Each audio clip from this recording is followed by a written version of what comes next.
El Señor esté con ustedes. Evangelio de nuestro Señor Jesucristo según San Lucas.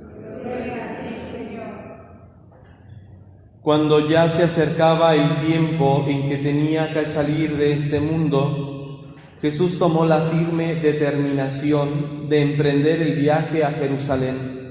Envió mensajeros por delante y ellos fueron a una aldea de Samaria para conseguirle alojamiento. Pero los samaritanos no quisieron recibirlo porque supieron que iba a Jerusalén.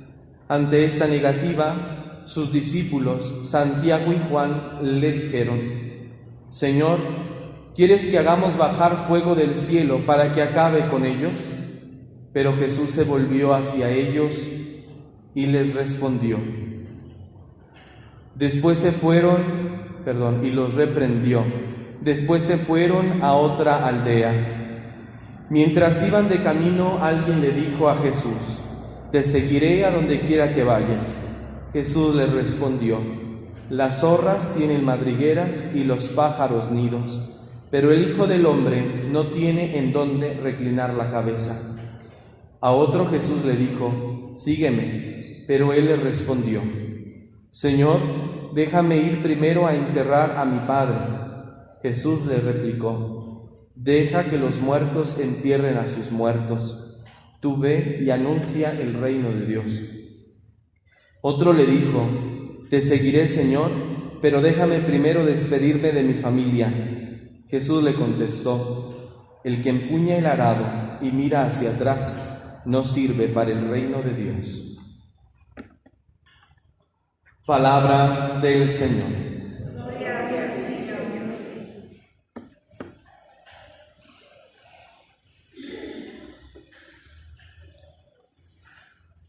La segunda lectura del apóstol San Pablo a los Gálatas nos recuerda que nuestra vocación es la libertad, es decir, Dios nos llama a vivir de una manera libre. Él nos ha creado por amor y nos ha creado para Él, pero el hecho de que nos haya creado para Él no significa que estamos a expensas de sus decisiones y de lo que Él quiera en cualquier momento, sino que nos ha creado con la capacidad de libertad. Y esto hace todavía más grandiosa la obra de Dios, porque si Dios nos ha creado para Él, sin embargo, no nos obliga a que estemos con Él. Y puede parecer contradictorio. ¿Cómo es que nos ha creado para Él si al final de cuentas no nos obliga a estar con Él? Quiere que nosotros estemos con Él, pero por eso nos ha dado la libertad, para que cada uno de nosotros en esa libertad se decida por Dios. Porque entonces el estar con una persona, en este caso el estar con Dios, cuando se decide desde la propia libertad, entonces tiene todavía más sentido. Porque entonces no se está obligado con Dios, no se está obligado con una persona, sino que se disfruta estar con esa persona. Yo decido estar con Dios, yo decido estar con esa persona. Y entonces la relación, la convivencia, se vuelve una relación verdaderamente fundada en el amor, donde se deja precisamente a la persona ser como es. No se le determina, no se le coacciona para que sea como yo quiero que sea. Y a veces en las relaciones interpersonales, en las relaciones del matrimonio, en los noviazgos, sucede muchas veces que el esposo o la esposa, él o ella, quieren definir el modo en cómo la persona tiene que ser. Si me amas, entonces vas a hacer esto por mí. Si realmente quieres estar conmigo, entonces tú tienes que comportarte de tal o cual forma. Pues ya ahí no se está fundando una relación en el amor, sino simplemente en el deseo, como lo expresa el mismo San Pablo.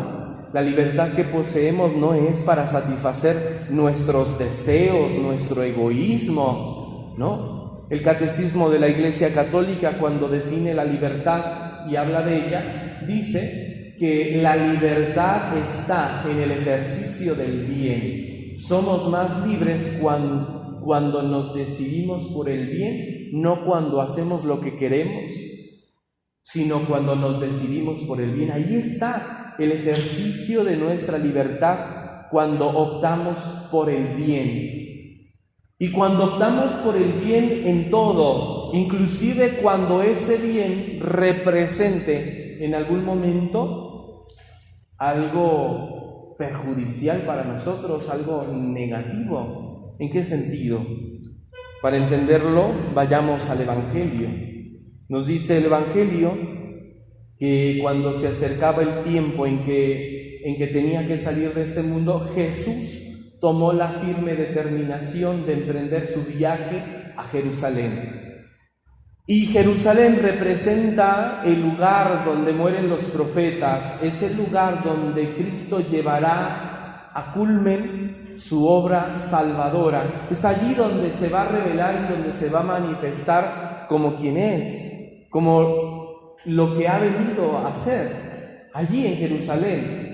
Allí en Jerusalén, como ya se los había anunciado a sus discípulos, es en Jerusalén donde lo van a entregar, lo van a condenar a muerte. Es allí, pero también donde va a resucitar. Es donde Cristo se va a manifestar realmente al mundo, a la humanidad, al pueblo de Israel, como lo que de verdad es. No como lo que alguien supone que es, sino quien es verdaderamente. Pero entonces tomar la decisión firme de ir a Jerusalén, en términos humanos representa pues entrar en la cueva del lobo. Jesús se está exponiendo crudamente y se está poniendo en manos de sus enemigos. Por eso, cuando hablamos de que la libertad se ejerce debidamente cuando nos decidimos por el bien, inclusive cuando este viene para nosotros humanamente hablando represente un mal, ¿sí? Para Jesús humanamente pues representa un mal. Alguien pudo haberle dicho, no, pues no vayas, ¿para qué te vas a poner ahí de pechito delante de los escribas, de los fariseos, de los ancianos, de aquellos que te quieren matar? Mejor sigue predicando por fuera, sigue predicando. Pero Jesús toma la firme determinación y es una decisión irrevocable, no hay vuelta atrás. Si decido yo ahora ir a Jerusalén para entregar mi vida en salvación de la humanidad, entonces no hay vuelta atrás, no puedo arrepentirme ya. Lo que estoy decidiendo es para siempre.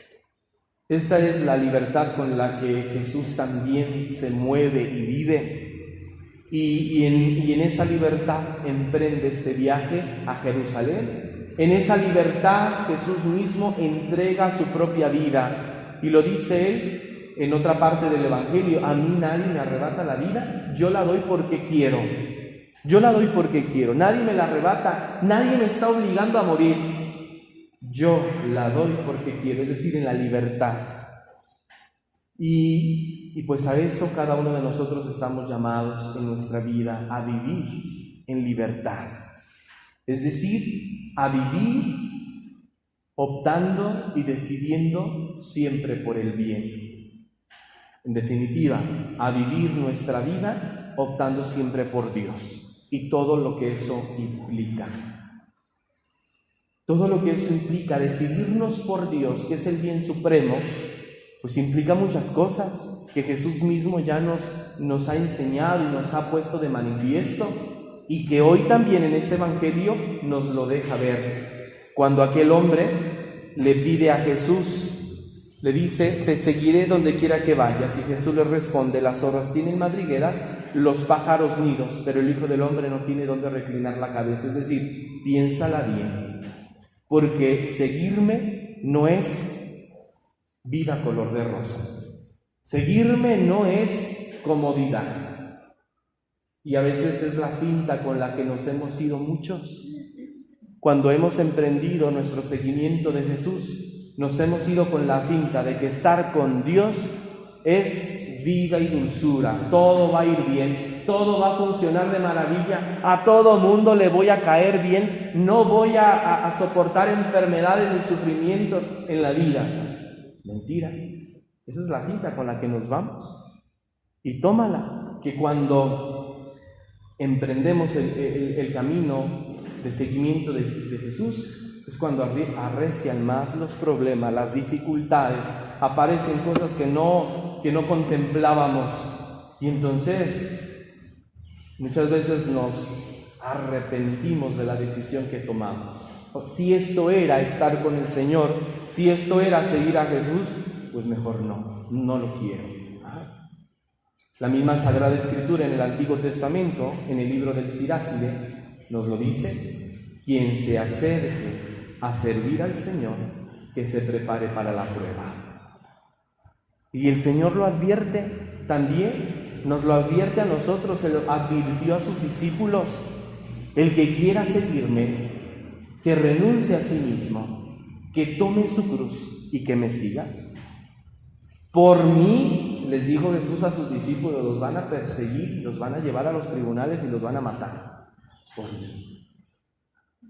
Pero el beneficio, hermanos, el beneficio no está en este mundo, porque este mundo no es el que importa, esta vida no es la que importa realmente, sino la vida eterna, porque no pertenecemos a este mundo. Por eso en este mundo podemos pasar los sufrimientos que sean, podemos pasar dificultades, persecuciones, desprecios, etcétera. Porque lo importante no es este mundo, sino la vida eterna. Pero el vivir con paciencia, con amor y con esperanza las dificultades de este mundo nos lleva, por lo tanto, a construir la vida futura. La vida futura. No se trata entonces de encadenarnos también a las cosas de este mundo, de ver con horror y pesimismo las situaciones que hoy nos amenazan, nos hacen sentir mal, nos entristecen, sino que nuestra mirada está puesta en la vida futura, en la vida eterna, en esa vida que Dios nos ha prometido, donde el mal ya no tiene lugar. Y como el mal ya no tiene lugar en esa otra vida, entonces se puede vivir en plenitud, se puede vivir en la felicidad verdadera. Y viviremos entonces así la vida real. Pero en este mundo, mientras vamos de camino, se trata de tomar la decisión. O nos decidimos por Dios, o nos decidimos en contra de Dios. Pero si queremos responder al llamado a la libertad que hemos recibido por parte de Dios, pues entonces, lógicamente, nuestra decisión debe ir por el bien, por Dios, asumiendo las consecuencias, asumiendo los riesgos, asumiendo todo esto que implica. Y debe ser una decisión a ejemplo de Jesús. También, ¿por qué no? Una decisión en este tono, irrevocable. Es decir, que no hay vuelta atrás. Por eso, cuando Jesús llama a otra persona, le dice: sí, Señor, déjame ir primero a enterrar a mi padre. Y Jesús le dice: deja que los muertos entierren a sus muertos. O sea, Jesús le está motivando para que su decisión sea firme. Pero aquí hay que entender esta expresión, que significa, ante todo, es una metáfora que entendemos todas aquellas cosas a quienes les hemos dado el poder de tutela sobre nosotros, la paternidad sobre nosotros, a quienes les hemos concedido ser padres para nosotros.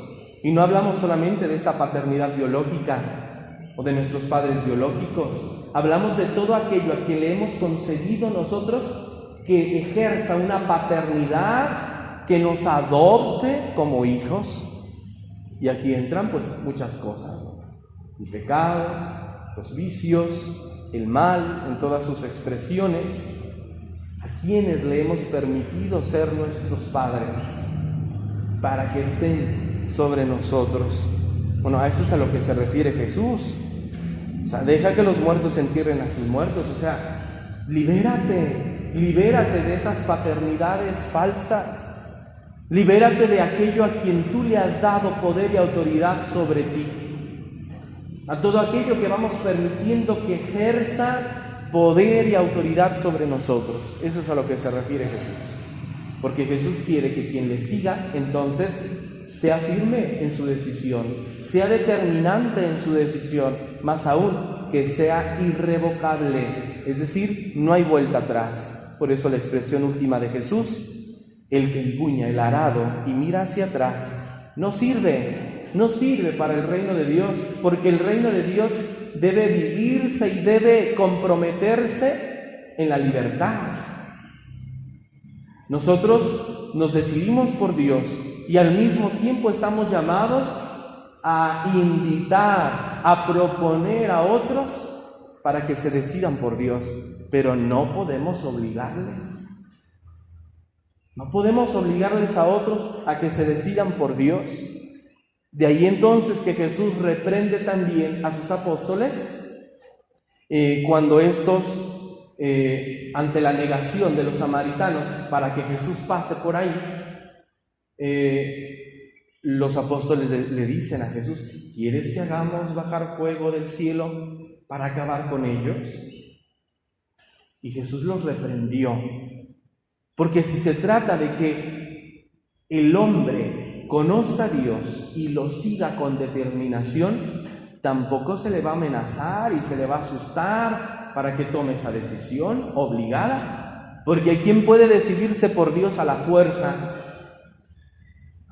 y eso no funciona. Quien está con Dios se decide por Él en la libertad, en la libertad. Pero tenemos que presentarles herramientas a los demás, propuestas para que tengan elementos de decisión. Y esto lo vemos en cuestión de las familias con sus hijos, ¿no? Cuando comienzan a ser adolescentes, sobre todo, que ya quieren vivir su vida aparte, que ya quieren tomar sus decisiones por sí mismos. Y entonces, ¿qué trabajo es para los padres de familia hacer que sus hijos vengan a la iglesia, participen de la misa, de la Eucaristía? ¿Verdad? Y entonces viene la pregunta de los papás: ¿los tengo que obligar? ¿Tengo que obligar a mis hijos a que vengan a misa? ¿Los tengo que traer a la fuerza, aunque estén aquí con sus caras, etcétera? Hay que presentarles herramientas, hay que darles elementos.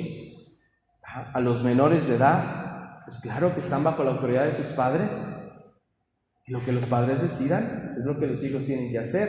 A los menores de edad, pero a los que ya son mayores de edad hay que presentarles. Por eso en tus hijos menores trabaja, preséntales propuestas para que luego tengan elementos suficientes para tomar la decisión, o por Dios o en contra de Él. Esto es válido. Es cierto que todos quisiéramos que todos nos decidiéramos por Dios, pero no es así como funciona. Quien se tenga que decidir en contra de Dios, pues es válido y se respeta también esa decisión. Pero hay que presentarles a los hijos herramientas necesarias para que en su momento puedan tomar una decisión. ¿Sí? Y de ahí dependerá la inclinación, la decisión que ellos vayan a tomar. Pues ojalá, queridos hermanos, que cada uno de nosotros, los que estamos hoy aquí, cuestionemos nuestra decisión, nuestro seguimiento a Cristo. Nos hemos ya decidido por Él. ¿Y qué decisión ha sido? ¿Ha sido irrevocable?